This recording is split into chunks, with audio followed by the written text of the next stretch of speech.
நலங்கு மாவு எப்படி அரைக்கிறதுன்னு பார்த்துடலாமா? கஸ்தூரி மஞ்சள் 250 கிராம் வாங்கி நல்லா உடச்சி பிளேட்டில் போட்டு நல்லா காய வச்சுக்கணும்.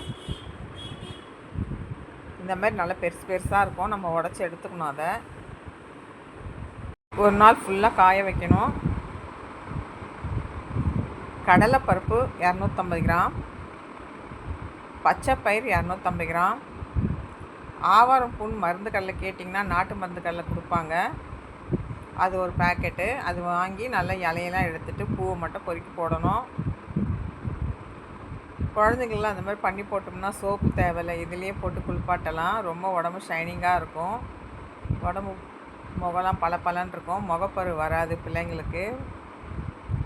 பன்னீர் ரோஸ் கேட்டிங்கன்னா நாட்டு மருந்துலேயே கிடைக்கும். இந்த மாதிரி கொடுப்பாங்க. நம்ம வாங்கி இதை காய வச்சு அதில் இருக்க பூவெல்லாம் க்ளீன் பண்ணி எடுத்துகிட்டு போட்டுக்கலாம். பாருங்கள், ஆவாரம் பூ. இது பன்னீர் ரோஸும் நாட்டு மருந்து கடையில் கிடைக்கும். இல்லை நம்ம ஃப்ரெஷ்ஷாக வாங்கி காய வச்சுக்கலாம். இப்போ மிஷினில் அரைச்சின்னு வந்து வச்சு பாருங்கள். நல்லா நைஸாக இருக்குது. நீங்களே ட்ரை பண்ணி பாருங்கள். இந்த வீடியோ உங்களுக்கு பிடிச்சிருந்தா லைக் பண்ணுங்கள், ஷேர் பண்ணுங்கள், கமெண்ட் பண்ணுங்கள். Thank you friends.